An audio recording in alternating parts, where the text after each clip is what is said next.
माननीय सदस्य, माननीय अध्यक्ष,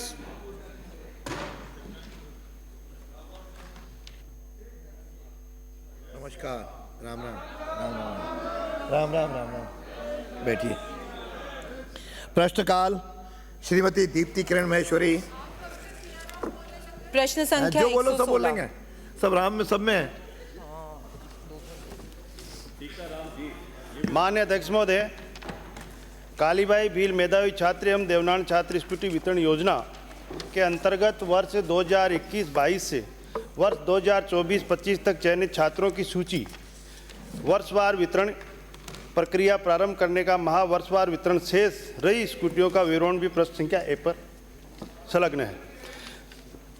वर्ष 2021-22 से 2024-25 तक की महावार चयनित स्कूटियों का वितरण केंद्र तक पहुंचाने की सूचना प्रशिष्ट व्यय पर संलग्न है। माननीय अध्यक्ष महोदय, उक्त योजना के प्रभावी क्रियान्वयन एवं वितरण में देरी या बाधाएं निम्नानुसार है। वर्ष 2021-22 एवं 2022-23 के चयनित अभ्यर्थियों को स्कूटी वितरण हेतु प्रथम बार ई-रूपी वाउचर को लागू किया जाने और कोविड-19 महामारी के कारण स्कूटियों का वितरण प्रक्रिया में बाधित होने के कारण राजस्थान विधानसभा आम चुनाव 2023 दिनांक 9/10/2023 से 3/12/2023 तक एवं लोकसभा आम चुनाव 2024 दिनांक 16/3/2024 से 4/6/2024 तक आचार संहिता लागू होने के कारण उक्त योजनाओं को प्रभावी क्रियान्वयन एवं वितरण में देरी हुई है। बांटनी, जिनमें से 5,301 वर्तमान सरकार ने बांटी, विगत सरकार ने 4,971 स्कूटियाँ बांटी थी। अब हमारे पास कुल 10,272 स्कूटियाँ बांटी गई है। बाकी हमारे पास 1,089 स्कूटियाँ बाकी है। 2022-23 में 16,901 स्कूटियाँ की संख्या थी, जिनकी लागत थी 32,82,62,000 रुपये। उनमें विगत सरकार में बिल्कुल एक स्कूटी नहीं बांटी थी। वर्तमान सरकार ने 4,851 स्कूटियाँ बांट दी गई है। 4,800 स्कूटियाँ बाकी है और 4,800 स्कूटियाँ बांट दी गई है। 1,215 स्कूटियाँ बाकी है। वर्तमान 2023 और 24 में अभी भुगतान नहीं किया गया हमारी तरफ से कोई, लेकिन हमने स्कूटियां अभी तक वेंडर से आई है। 8,808 स्कूटियां बांट दी गई है। 12,454 स्कूटियां बाकी है, जिनकी प्रक्रिया चल रही है, वो बांटी जा रही है। मेरा हो गया, दो हो गए। एक सिंपल प्रश्न है कि कब तक माननीय सदस्य हो गया, आप पूछो।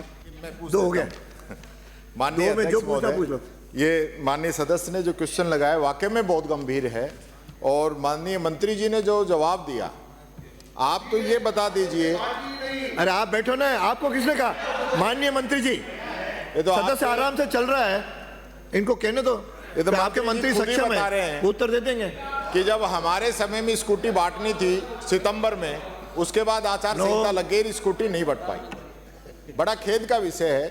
स्कूटी खड़ी है, स्कूटी भी खड़ी है, और बच्चों की लिस्ट भी जारी हो चुकी है कि इनको बटनी है, और स्कूटियों की हालत यह है कि उनके अंदर झाड़ियां उगाई हैं, अखबारों के अंदर फोटो आ रही है। तो उन बच्चियों का क्या दोष है जिनको अब तक स्कूटी नहीं मिली, एक नंबर, और जिनकी वजह से देरी हुई है, उन पे मंत्री जी कार्रवाई करना चाहते हैं कि नहीं चाहते? माननीय मंत्री जी। निश्चित रूप से मैं आपको इन स्कूटियों के बारे में माननीय प्रतिपक्ष नेता ने पूछी है। निश्चित रूप से 21-22 और 22-23 की स्कूटियों का इस प्रकार विवरण है। 28,262 स्कूटियाँ बता रहा हूँ ना आपको, और उनमें से हमने 15,123 स्कूटियाँ बांट चुके हैं, लेकिन हमारे पास 1,437 शेष है, पिछली जो आपकी सरकार ने नहीं बांटी थी उनमें से। और जो डीलर ने हमारे को जितनी दी थी उस समय 21-22 और 22-23 में, तो उनकी कमी थी कि उस वेंडर ने हमारे को स्कूटियाँ पहुँचाई नहीं थी। जो पहुँचाई, जो हमारे पास से 1,437 है, बाकी उसने किसी प्राइवेट जगह रजिस्ट्रेशन करा के रख की थी, और उस पर आपने कह रहे कार्रवाई चल रही है, उसकी जांच करवाएंगे। अगला प्रश्न है श्री रफीक खान। प्रश्न संख्या 117। माननीय मंत्री जी, जवाब आ गया। जवाब आ गया राजू, जवाब आ गया। तो पूरा मैं ये जानना चाह रहा हूं कि ये लखपति दीदी लखपति कैसे बनती है, जरा इस पे प्रकाश डालें। और इनको फंडिंग कहाँ से होती है, कैसे होती है, और जो 5 लाख कैसे additional होती है लखपति प्रश्न में दीदी नहीं आप है, बता रहे संख्या हैं, पूछिए। 5 लाख एडिशनल आप बता रहे हैं, इनको फंडिंग कहां से मिली और कब कब मिली, कितनी महिलाओं को लाभान्वित किया गया और कितना संख्या में भुगतान किया गया, जरा बता दें। माननीय अध्यक्ष महोदय, मैं आपके माध्यम से सम्मान्य सदस्य ने जो पूछा है, लखपति दीदी योजना में स्वयं सहायता समूह है और महिलाओं को सीधे रोजगार दिए जाने का प्रावधान नहीं है। और इस योजना में लखपति दीदियों को एग्रीकल्चर, गैर एग्रीकल्चर अनेक गतिविधियों से जोड़कर इनकी आय को 1 लाख से अधिक वृद्धि किए जाने की पहल है। नहीं, मैं ये पूछ रहा हूं, ये 5 लाख पहले किसमें प्रश्न किया गया? उत्तर पूरा सुन लीजिए, उत्तर तो सुन लीजिए। मैं आपका प्रश्न पढ़ रहा हूँ, उसमें कहीं नहीं है कि लखपति दीदी क्या होती है, आपने नहीं पूछा है। आप तो संख्या पूछिए, संख्या बता रहे हैं। सम्मान्य अध्यक्ष महोदय, पैसा कहां से आया सर? मैं आपके माध्यम से मैं धन्यवाद देता हूं हमारे राजस्थान के सम्मान्य मुख्यमंत्री उत्तर जी तो जो को, मंत्री देगा सुनो, उसके बाद- जिन्होंने 24-25 में ये जो लखपति योजना जो चली, उसमें सबसे पहले मैं धन्यवाद देता हूं मुख्यमंत्री जी को, जिन्होंने एक बहुत बड़ा लक्ष्य रखा। और लक्ष्य ही नहीं रखा, अभी बजट में भी अभी तक जो हमारा 15,21,332 का जो लक्ष्य था, उसको अभी हमने 20,000 का लक्ष्य कर दिया है इस बजट में, ताकि आने वाले समय में 20 लाख का जो किया है।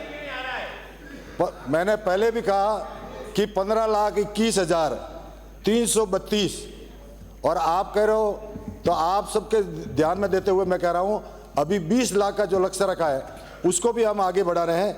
और जिस तरह से लखपति दीदी का चिन्हित कर उसके आजीविका के बारे में हमने संबंधित गतिविधियों से जोड़ा है, उसके लिए मैं धन्यवाद देता हूं। अगर पूरा गतिविधियों में फंडिंग कहां से आ रही है, पैसा कैसे मिल रहा है इनको, लखपति कैसे बन रही है, अधिकारियों के चक्कर में मत आओ।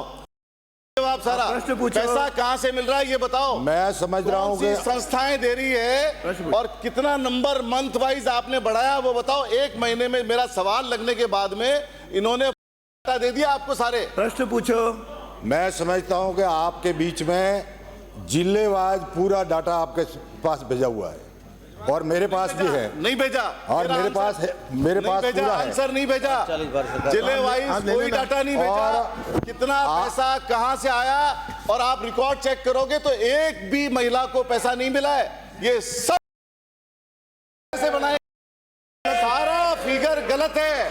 देखिए पूरा मैं आपको बताना चाहता हूं कि जिस तरह से हमारे सेंट्रल गवर्नमेंट और स्टेट गवर्नमेंट की 60-40 का जो रेशियो है, आप तो ये बता दो कितनी अरे आप तो महिलाओं आगे को ना। कब कब दिया। माननीय सदस्य, कितनी फंडिंग माननीय स्टेट सदस्य, गवर्नमेंट दे रही है, माननीय सदस्य, पहले तो आप- माननीय सदस्य, अब मैं अगला प्रश्न पूछूं। पहले तो आप जवाब अगला प्रश्न सुनिए पूछ रहा हूं।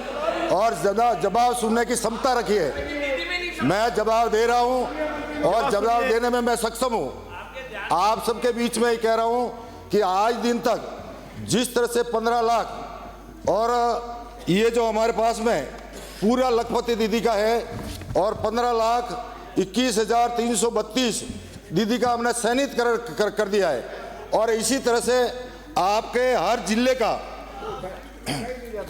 जिस तरह से पूरे जिले का, पूरे राजस्थान का मैंने दिया है, उसके आधार पर संख्या आ गई। अगला मेरा निवेदन है, माननीय अध्यक्ष महोदय, आपकी परमिशन से जवाब आ गया ना, जो पूछा है आप प्रश्न ये आपने जो पूछा है उसी का जवाब दे रहा हूं। कहने के अनुसार वो जवाब नहीं पैसा आएगा। कहां से मिला, स्टेट गवर्नमेंट की फंडिंग क्या है, संस्थाओं की फंडिंग क्या है और सेंट्रल गवर्नमेंट की फंडिंग क्या है।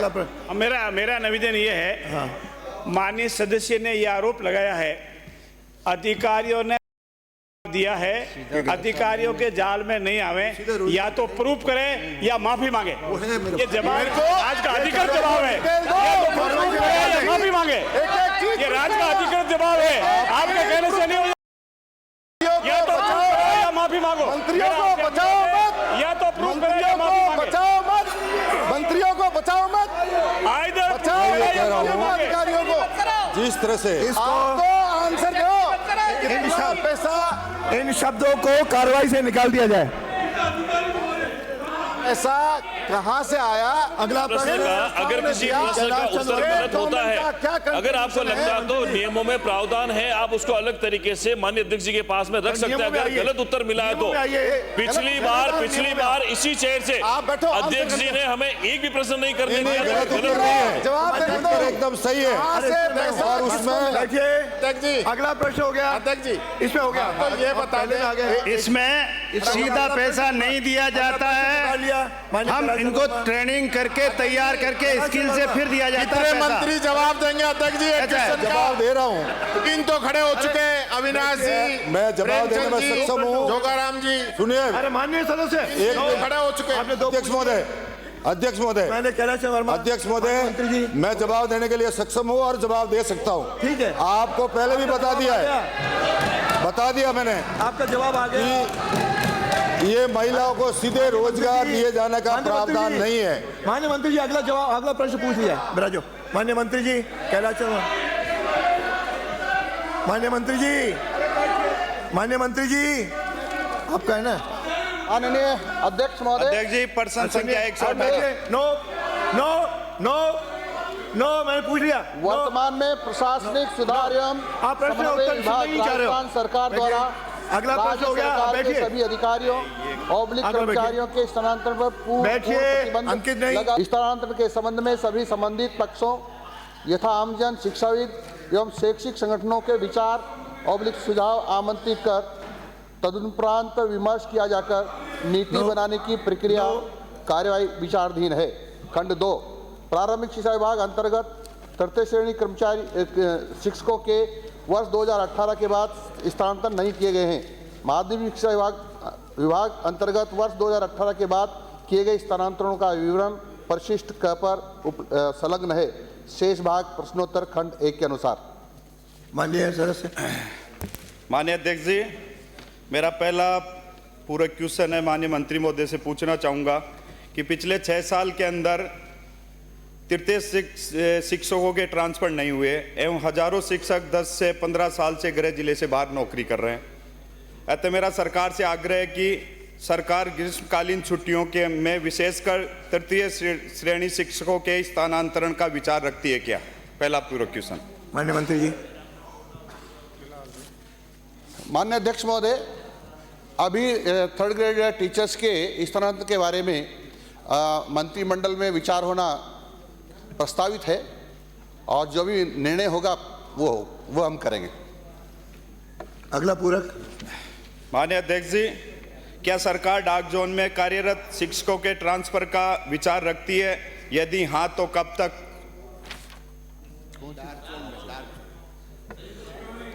अभी इस पर भी निर्णय होना शेष है। अगला प्रश्न है श्री फूल सिंह मीणा। प्रश्न संख्या 119 119। फूल सिंह मीणा, अब यार तीसरा प्रश्न अभी आप 1 में, 2 में, 3 में। इसका कोई जवाब ही नहीं है। ट्रांसफर नीति का घोषणा पत्र में कहा था, उसके बारे में कुछ बताएंगे क्या मंत्री? प्रश्न संख्या 119। माननीय मंत्री जी। अध्यक्ष महोदय, संतुष्ट है वो, सामने वाला संतुष्ट है। अध्यक्ष महोदय, विधानसभा सदस्य संतुष्ट हो, मैं क्या करूँ?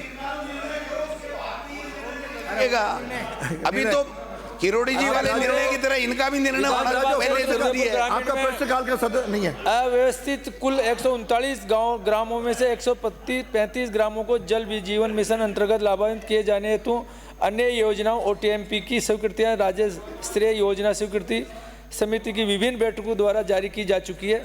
शेष 4 ग्रामों में से बड़गांव पंचायत समिति के 3 ग्राम, कर्म से बुआना, रूपनगर एवं सौभागपुरा शहरी जल योजना उदयपुर से लाभान्वित होने एवं गिरवा पंचायत समिति के 1 ग्राम यथा कमलोद की डूंगर भौगोलिक दृष्टि से जल जीवन मिशन अंतर्गत नॉन फीजिबल होने के कारण जल जीवन मिशन अंतर्गत लाभान्वित किए जाने हेतु स्वीकृति नहीं किए गए।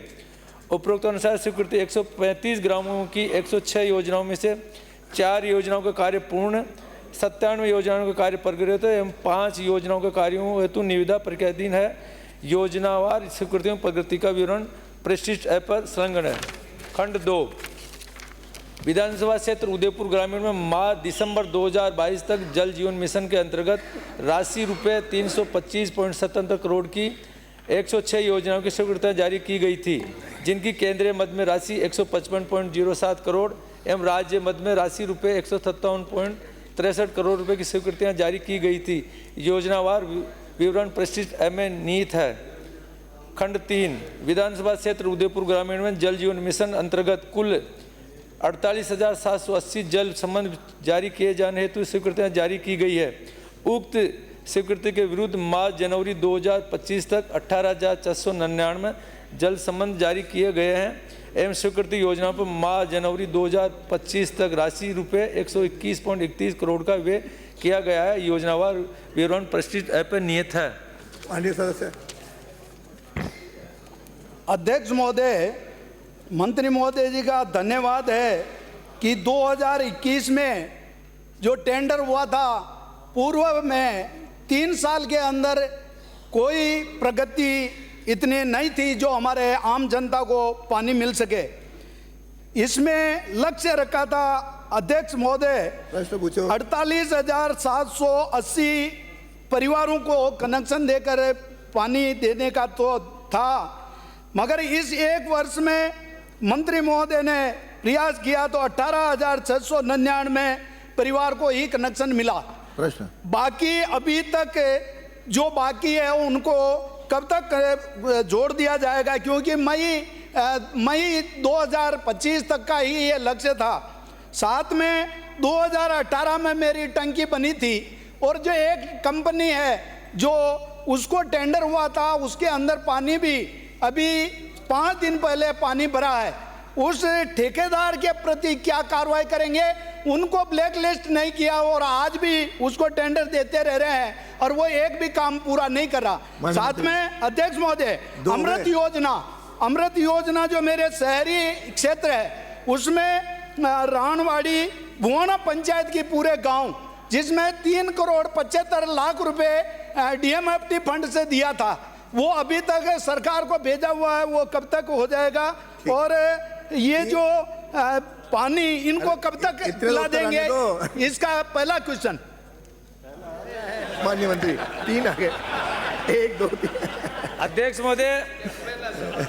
महोदय, मैं धन्यवाद देना चाहता हूं देश के यशस्वी प्रधानमंत्री मोदी जी को, जिन्होंने जल जीवन मिशन मार्च 2024 को इसकी पूरे भारत में अंदर काम पूरा करना था। बीच के अंदर हमारे यशस्वी मुख्यमंत्री भजन लाल जी ने निवेदन किया कि राजस्थान में सबसे ज़्यादा पानी की आवश्यकता है, ये बहुत हम केवल 40% ही काम कर पाए हैं, इसको आगे बढ़ाया जाए। उन्होंने इसको मार्च 2028 तक बढ़ाया। अब हमें बजट की कोई कमी नहीं रहेगी और मैं माननीय सदस्य को विश्वास दिलाता हूँ आने वाले 6 महीने के अंदर आपके जो भी OTMP के काम बाकी है 100% आपको पूरे को हम जोड़ के देंगे। उदयपुर ग्रामीण में कोई पानी की कमी नहीं रहने देंगे। दूसरी, इनकी जो सबसे बड़ी जो तकलीफ है कि वहाँ पे ऐसे काम 5 साल तक इन्होंने, जो कॉन्ट्रैक्टर था एक ग्रामीण कलरवास एकलिंगपुरा में वर्ष 2018-19 में विभागीय जल योजना तो बताए ना। उन्होंने क्वेश्चन बोला, ये नहीं हुआ। बैठे नहीं, उन्होंने जो क्वेश्चन किया उसको जवाब देना माननीय सदस्य को। उत्तर दो। जो आपके 6 साल तक जिस कॉन्ट्रैक्टर के खिलाफ आपको कार्रवाई करनी चाहिए थी तो उस समय पे काम पूरा होता। हमारी सरकार आने के बाद में उस ठेकेदार के खिलाफ 2 में कार्रवाई भी कर ली है, उसके रिटेंडर भी कर दिए हैं और जो अमृत 2 के हमने उसके टेंडर लगा दिए। कोई भी जो भी बचा है उनका और ठेकेदार को हम बहुत जल्दी उसको ब्लैक लिस्टेड भी करें कि दोबारा वो टेंडर नहीं डाल पाए। ये माननीय सदस्य। अगला प्रश्न श्री अर्जुन लाल। दूसरा सप्लीमेंट्री प्रश्न है अध्यक्ष महोदय, एक बाकी है अध्यक्ष महोदय। अगला अध्यक्ष महोदय, मेरे जो मूल निवासी वहां पर रह रहे हैं उनको कनेक्शन नहीं दिया पूर्व सरकार में, और जो जिनके आधार कार्ड और जो नहीं है उनको भी कनेक्शन दे दिया, और जो मूल निवासी अभी बाकी है उनके लिए क्या सुविधा है? दूसरा, जो हमारे हैंडपंप लगा रखा अध्यक्ष महोदय, इसी में जो हैंडपंप मेन पूरे राजस्थान की समस्या है अध्यक्ष महोदय, पूरे राजस्थान की समस्या है हैंडपंप, चाहे PhD लगाए चाहे पंचायत, माननीय सदस्य को ठीक कराने के लिए कोई जिम्मेदारी नहीं ले रहे। माननीय सदस्य अध्यक्ष महोदय, अरे 5 हो गए। पूरे राजस्थान की समस्या है अध्यक्ष महोदय। जो ये हैंडपंप है जो भी ठीक करे। मित्रों बैठिए। माननीय मंत्री जी। अध्यक्ष महोदय, माननीय सदस्य की वास्तव में केंद्र सरकार में देश के यशस्वी प्रधानमंत्री मोदी जी ने गाइडलाइन जारी की थी कि कोई भी एक आबादी जिसमें 20 घर है उसको जोड़ने के लिए जो भी है, कोई भी ऐसी कोई आबादी आपकी बस्ती है जो 20 घरों से ज़्यादा की है, उसके अंदर आप बता देना। कोई भी बार राजस्थान में एक भी घर हम नहीं बचने देंगे जो 20 घर की कोई आबादी है। साथ ही हम मंत्रिमंडल में हम, क्योंकि पंचायत राज और पीएचडी में दोनों में हैंडपंप वास्तव में ये जनरल पूरे राजस्थान में तकलीफ है, इसके लिए बैठ के हम समीक्षा करेंगे। माननीय मुख्यमंत्री निवेदन करेंगे कि दोनों को या तो पंचायत राज देखे या पीएचडी देखे, जिससे बार बार हमारे जनप्रतिनिधियों को नहीं जाना, इसके लिए भी हम मंत्रिमंडल में समीक्षा करेंगे। अर्जुन लाल जिंगर 120। माननीय मंत्री जी। खंड के भोपाल सागर बांध के पास डाक बंगला न होकर निरीक्षण गृह निर्मित है, जिसमें 2 कमरे में लेटवा तथा दोनों कमरों के बीच खुला बरामदा निर्मित है। खंड गए उक्त निरीक्षण गृह की उपयोगिता एवं आवश्यकता के मद्देनजर वर्तमान में विस्तार का कोई प्रस्ताव विचाराधीन नहीं है। निरीक्षण गृह का रखरखाव संसाधन उपलब्ध अनुसार करवाया जाना प्रस्तावित है। माननीय अध्यक्ष महोदय, मैं सबसे पहले तो मंत्री जी को धन्यवाद देना चाहूँगा कि भोपाल सागर बांध, कपासन बांध खाली पड़े रहते थे, उनको बढ़ने के लिए आपने पिछले बजट में 25 करोड़ रुपए दिए, इसके लिए तो धन्यवाद। मेरा तो इतना आग्रह है कि ये भोपाल सागर बांध भोपाल सिंह जी दरबार ने बनाया था, उस समय निरीक्षण गृह बना था, कितने बरस हुए। मेरा इतना आग्रह है, ये निरीक्षण गृह पुराना हो गया है, कमरों के फर्नीचर खराब हो गए हैं। मेरा इतना आग्रह है कि बजट, सरकार के पास कोई बजट की कमी नहीं है, तो इसके मरम्मत और फर्नीचर बदलने की क्या मंशा रखते हैं? नंबर 1। माननीय सदस्य, माननीय मंत्री जी। माननीय अध्यक्ष महोदय, मैं आपके माध्यम से माननीय सदस्य जी को कहना चाहता हूं कि अगर आप तत्काल काम कराना चाहते हैं तो अपनी विधायक निधि से आप हमें स्वीकृति दे दें, तत्काल हम करा देंगे।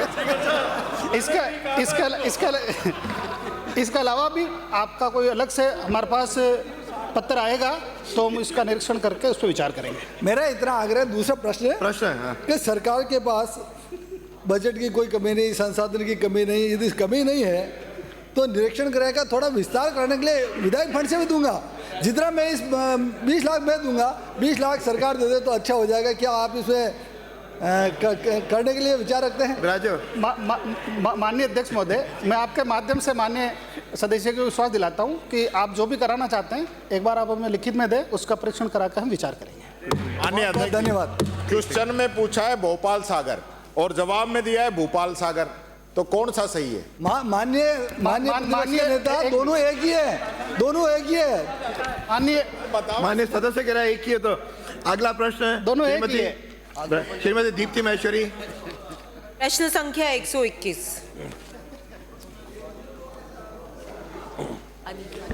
माननीय अध्यक्ष महोदय,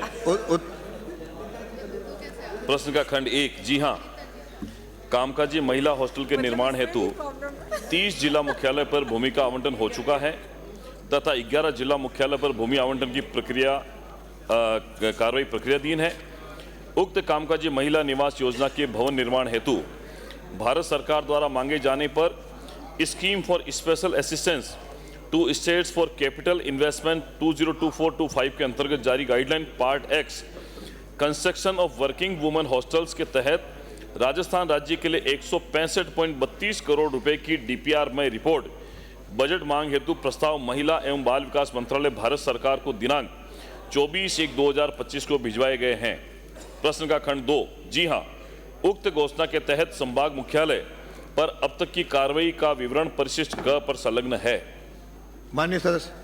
माननीय अध्यक्ष महोदय, मैं आपके माध्यम से माननीय मंत्री महोदय से जानना चाहूंगी कि अजमेर एवं राजसमंद में जो कामकाजी महिला अजमेर का है ये प्रश्न, अजमेर का ही है। अब मेरे को अलॉट हुआ है जिला मुख्यालय। आप पूछे जिला मुख्यालय लिखा है। पूछे। माननीय अध्यक्ष महोदय, मैं मंत्री महोदय से ये पूछना चाहूंगी कि अजमेर और राजसमंद में कामकाजी महिला हॉस्टल के लिए किस स्थान पर भूमि आवंटित हुई है, और अगर नहीं हुई है तो इस प्रक्रिया ये प्रक्रिया किस स्तर पर लंबित है और इसे पूरा करने की संभावित समय सीमा क्या है? माननीय अध्यक्ष महोदय, मैं माननीय सदस्य को आश्वस्त कराना चाहूंगा, पहले पूरे सदन को आश्वस्त कराना चाहता हूं कि जो माननीय मुख्यमंत्री जी की वर्ष 2024-25 की जो घोषणा है, जिला स्तर पर चरणबद्ध रूप से कामकाजी महिलाओं के लिए हॉस्टल एवं पेइंग गेस्ट सुविधा उपलब्ध करवाई जाएगी, ये बिंदु संख्या 91 पर इसकी बजट घोषणा हमने करी। उसके परिणाम स्वरूप हमने 30 जिला मुख्यालयों पर भूमि का आवंटन कर दिया। सभी संभाग मुख्यालय अजमेर, जोधपुर, जयपुर, बीकानेर, उदयपुर, कोटा, भरतपुर पर भवन निर्माण हेतु भूमि आवंटन की कार्रवाई हो चुकी है। इसके अतिरिक्त 23 जिला मुख्यालय सीकर, पाली, चूरू, बूंदी, झालावाड़, चित्तौड़गढ़, बारां, करौली, गंगानगर, सवाई माधोपुर, अलवर, भीलवाड़ा, जालोर, डूंगरपुर, नागौर, जैसलमेर, झुंझुनू, टोंक, हनुमानगढ़, दौसा, सिरोही, ब्यावर, डीडवाना पर हो चुकी है। 11 जिला मुख्यालय ऐसे हैं जिसमें बांसवाड़ा, बाड़मेर, राजसमंद भी है, पर भूमि आवंटन की कार्रवाई प्रक्रियाधीन है। पहला अजमेर जो आपने बताया, ये अजमेर का हो चुका है। राजसमंद की एक जिला स्तरीय कमेटी होती है, उसके माध्यम से ये एक प्रक्रियाधीन है। जल्दी ही हम कोशिश कर रहे हैं कि जिला स्तर पर कमेटी का आवंटन हो जाए और इसी वित्तीय वर्ष में करने का प्रयास कर रहे हैं। दूसरा, मैं सदन को अवगत कराना चाहूँगा, माननीय अध्यक्ष महोदय, पूर्ववर्ती कांग्रेस सरकार ने इसी प्रकार की घोषणा करी थी बजट घोषणा 2023-24 के बिंदु संख्या 80 में, जिसमें कामकाजी महिलाओं की सुरक्षा की दृष्टि से उनके रहने की सुविधा हेतु संभाग मुख्यालयों पर 100 एवं जिला मुख्यालय पर 50 महिलाओं के लिए Indira Gandhi hostel, working women hostel की घोषणा की गई थी। लेकिन अफसोस के साथ ये कहना पड़ रहा है कि पूर्ववर्ती कांग्रेस सरकार ने इस घोषणा के निमित्त एक भी रुपए का प्रावधान नहीं किया, एक भी हॉस्टल नहीं खोला। और हमारी सरकार ने पहले ही बजट में माननीय मुख्यमंत्री जी के विशेष प्रयासों से 165 करोड़ रुपए के प्रस्ताव बनाकर भिजवा दिए गए हैं और ये जल्दी ही राजस्थान में इन महिलाओं के लिए जो वर्किंग वुमेन का काम करती है उसके लिए बहुत उपयोगी साबित होंगे। माननीय अध्यक्ष महोदय, एक सेकंड पहले उनका दूसरा पूरा आ जाए। जी, माननीय अध्यक्ष महोदय, आपके माध्यम से मैं मंत्री महोदय से पूछना चाहूंगी कि अजमेर संभाग में चयनित विद्यालय, जो बालिका सैनिक स्कूल चयनित विद्यालय है, उसमें परिवर्तित करने में क्या तकनीकी बाधाएं आ रही है, और ये तकनीकी बाधाएं दूर अगर नहीं की जा सकती तो क्या सरकार किसी अन्य स्थान पर इस योजना को शीघ्र क्रियान्वित करने की मंशा रखती है? माननीय अध्यक्ष महोदय, पहले तो ये जो सैनिक स्कूल का विषय है ये शिक्षा विभाग के माध्यम से है और विशेष रूप से आपने जिस अजमेर का बताऊं, अजमेर संभाग की अगर बात करें तो मैं पहले तो माननीय अध्यक्ष महोदय आपको धन्यवाद प्रकट करना चाहता हूं, चूंकि आपका क्षेत्र लगता है। राजकीय उच्च माध्यमिक विद्यालय हाथीखेड़ा अजमेर ग्रामीण के पास में पर्याप्त भूमि चिन्हित कर ली गई है, जो 15 एकड़ जमीन है। अजमेर विकास प्राधिकरण के पास में ये आवंटन के लिए लंबित है और माननीय अध्यक्ष जी आपके विशेष प्रयासों से जल्दी ही ये हो जाए। सैनिक स्कूल हाथीखेड़ा के पास में 15 एकड़ जमीन चिन्हित कर ली गई है, आवंटन के लिए प्रक्रिया दिन जल्दी हो जाएगी। माननीय कुछ पूछा था तो अजमेर वाले में तो ये कह दिया है शीतलन मिलेगा तो ही होगा, सरकार ने मना कर दिया है। सबसे पहली बात तो ये यहाँ बड़े बड़े भाषण देने से काम नहीं चलेगा, आप पूरा पढ़ो इसको। दूसरा, आपने कहा कि हमने इसका बजट मांग लिया है, आप बता दीजिए कहाँ से मांगा है? आपने तो डीपीआर बना के भारत सरकार को भेजा है, बजट घोषणा तो आपकी है, आप बता दो आपने एक पैसा भी खर्च किया हो तो। प्रश्न पहले क्वेश्चन आने दो फिर जवाब दे देना मेरे को। ये पिछली सरकार का आरोप लगाने से काम चलने वाला नहीं है। उत्तर आप अपने खुद के गिरेबान में झांको, 1 रुपए भी आपने खर्च कर दिया हो तो बता दीजिए। और आपने कहा 30 मुख्यालयों पर भूमि का आवंटन हो गया, ये आवंटन कब कब हुआ है इसकी सूची बता दीजिए। माननीय मंत्री जी। माननीय अध्यक्ष महोदय, चूंकि पहले भी सरकार में नेता प्रतिपक्ष महोदय इसी विभाग के मंत्री रहे हैं, जिन 23 जिला मुख्यालय पर भूमि आवंटन किए, मैं आपको सूची दे सबकी, वो तो जिला कलेक्टर महोदय के माध्यम से जमीन चिन्हित करके उनका आवंटन हो चुका है, उसकी लिस्ट है, वो आपको उपलब्ध करवा देंगे। जो जिनकी 11 की जो बकाया है उसकी जो प्रक्रियाधीन है उसकी भी लिस्ट जो मैंने इस रिकॉर्ड के अंदर भी है, प्रश्न के जवाब में भी है। चूंकि कामकाजी महिला हॉस्टल्स जो हैं ये भारत सरकार का महिला एवं बाल विकास मंत्रालय देखता है। पिछली सरकार के समय भी घोषणा आपने करी थी, लेकिन इसकी नोडल एजेंसी को सामाजिक न्याय अधिकारिता विभाग को बनाया था। एक मिनट मैं बता रहा हूं, 1 मिनट। पिछले बजट के अंदर भी 23-24 में आपने हर बार की इंदिरा गांधी जी के नाम पर इस योजना का नाम रखा था कांग्रेस ने, लेकिन घोषणा इसलिए पूरी क्या है हो पाई थी।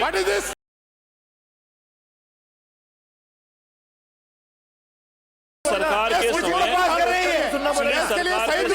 हॉस्टल में 1 रुपया प्रावधान नहीं हुआ, और माफी मांगे। 1 रुपए का प्रावधान नहीं हुआ था, 1 रुपए का प्रावधान वर्किंग वुमेन हॉस्टल पर नहीं हुआ था।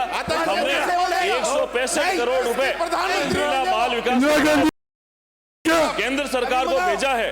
केंद्र सरकार ने हमसे मांगा है, हमसे माननीय अध्यक्ष महोदय हमसे मांगा 165 करोड़ रुपए, हमने भेज दिया। हमने ये कहा है माननीय नेता प्रतिनिधि महोदय 35 करोड़ रुपए का प्रावधान हमने किया राज्य सरकार की तरफ से, क्योंकि इस योजना को महिला बाल विकास मंत्रालय केंद्र सरकार उन्होंने हमसे मांगे हमने 165 करोड़ रुपए के प्रस्ताव बनाकर वर्किंग वुमेन हॉस्टल के लिए भेज दिए और हमारे इसी वित्तीय वर्ष में 165 करोड़ रुपए आने की संभावना है। सभी जिला मुख्यालय में 41 जिला है, 41 जिला मुख्यालय पर वर्किंग वुमेन हॉस्टल चालू हो जाएंगे। इंदिरा गांधी श्री गोपीचंद मीणा प्रश्न संख्या 122। नहीं, ये कोई बात हुई? अपनी सीट नहीं, अपनी सीट पे जाओ। मैं आपको नहीं बोलूंगा, आपकी सीट पे जाओ। आपके माननीय अध्यक्ष महोदय प्रश्न संख्या 22। आपके प्रश्न का उत्तर आ गया। जी नहीं, नियम वर्ष आप नियमों में आओ, जवाब गलत है मैं उस पर चर्चा करूंगा। जी नहीं, वर्ष 2022-23 में अगला प्रश्न आ गया।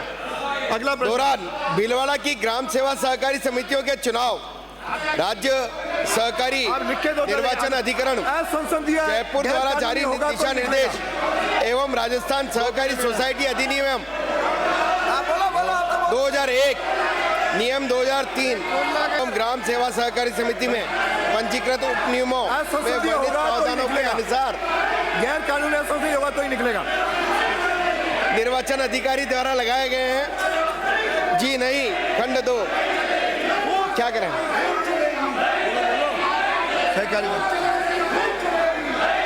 मेरा माननीय अध्यक्ष महोदय सम्मानजनक शब्द है। जाइए माननीय सदस्य, सीटों में जाइए। महोदय आप सीटों में जाइए, सम्मानजनक शब्द आप सीटों में जाइए। अपनी सीट से कहिए, नहीं है जो कहना अपनी सीट से कहिए। जाति सूचक नहीं है, ऊपर नहीं, ऊपर नहीं, किसी को अपमानित करने का नहीं है। आधे घंटे के लिए स्थगित की जाती है।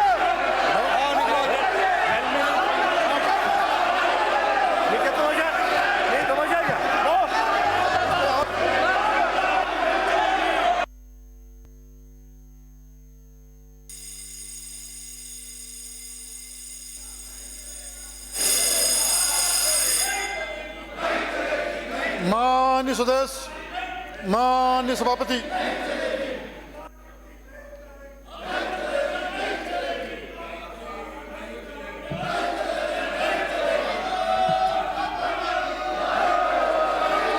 सदन की कार्यवाही 2 बजे तक के लिए स्थगित की जाती है।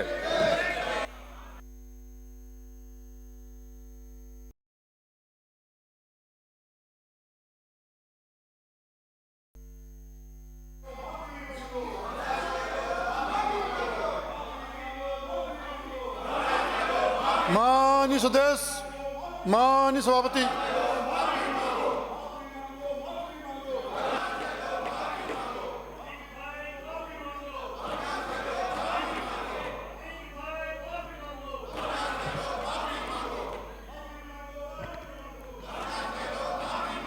सदन की कार्यवाही 4 बजे तक के लिए स्थगित की जाती है।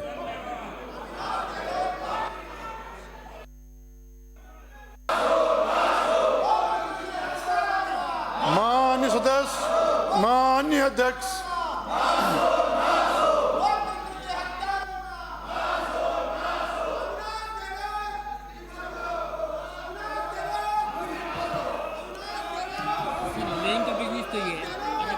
इसकी जगह कोई नहीं। सभी सदस्यों से अपील है अपने अपने स्थानों पर जाएं। सभी सदस्यों से आग्रह है कि अपने अपने स्थान पर जाएं। सदन की मेज पर रखे जाने वाले पत्र आदि अधिसूचना श्री जोगाराम जी।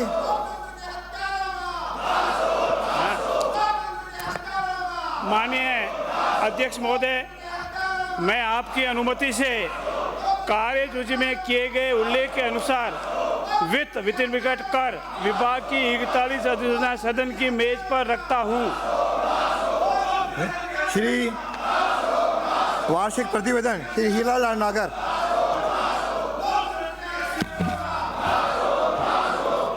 माननीय अध्यक्ष महोदय, मैं आपकी अनुमति से कंपनी अधिनियम 2013 की धारा 395 के अंतर्गत जोधपुर विद्युत वितरण निगम लिमिटेड का 24वां वार्षिक प्रतिवेदन वर्ष 23-24 सदन की मेज पर रखता हूं। याचिकाओं का उपस्थापन श्री छगन सिंह राजपुरोहित। माननीय अध्यक्ष महोदय, मैं आपकी अनुमति से देलदरी में पशु चिकित्सालय की कार्यसूची में किए गए उल्लेख के अनुसार एक याचिका का उपस्थापन करता हूं। श्रीमती रमीला खड़िया, श्रीमती रमीला खड़िया, श्री ललित यादव, श्री ललित यादव। माननीय सचेतक प्रस्ताव। माननीय अध्यक्ष महोदय, राजस्थान विधानसभा की परंपराएं बहुत उच्च रही है। स्वर्गीय दारू सिंह शेखावत साहब और मोहनलाल जी सुखाड़िया साहब जैसे नेताओं के मार्गदर्शन में इस सदन ने बहुत उच्च परंपरा स्थापित की है। आपस में सौहार्द, आपस में तालमेल और हंसी खुशी का माहौल बनाना, ऐसा उनकी परंपरा रही है। सदन में समय समय पर कुछ कटु पल भी आते हैं, कड़वे पल भी आते हैं। किसी बात पे, किसी सत्ता पक्ष से किसी बात पे प्रतिपक्ष उत्तेजित होता है, कभी प्रतिपक्ष किसी बात पे सत्ता पक्ष उत्तेजित होता है। उत्तेजना अपनी जगह व्यक्त भी होती है और व्यक्त होती है तो उसका समाधान भी होता है। उत्तेजना व्यक्त करने के दौरान कई बार माननीय सदस्य कुछ अधिक आक्रोशित भी हो जाते हैं। ये सब इस सदन के पटल पर होता रहा है, कोई नई बात नहीं है। लेकिन माननीय अध्यक्ष महोदय, मैं बहुत दुख के साथ कहना चाह रहा हूँ, आज जो कुछ हुआ, आक्रोश को व्यक्त करने के लिए सारी सीमाएं पार की गई। आसन की तरफ जिस गति से और जिस मंतव्य से बढ़ा गया और आसन के बिल्कुल, आसन पर विराजमान अध्यक्ष महोदय के बिल्कुल नज़दीक तक, शरीर के नज़दीक तक पहुंचने की जो घटना घटित हुई है वह निश्चित रूप से निंदनीय है और क्षमा योग्य अपराध नहीं है। उसके लिए मैं प्रतिपक्ष के नेताओं की निंदा करता हूं। उन लोगों ने जो कुछ किया वो अक्षम्य अपराध है और इसलिए मैं निवेदन करता हूं माननीय अध्यक्ष महोदय कि प्रतिपक्ष के सदस्यों द्वारा सदन में अशोभनीय और निंदनीय आचरण का प्रदर्शन किए जाने के फलस्वरूप निम्नांकित माननीय सदस्यों को वर्तमान बजट सत्र की शेष अवधि के लिए निलंबित किया जाए।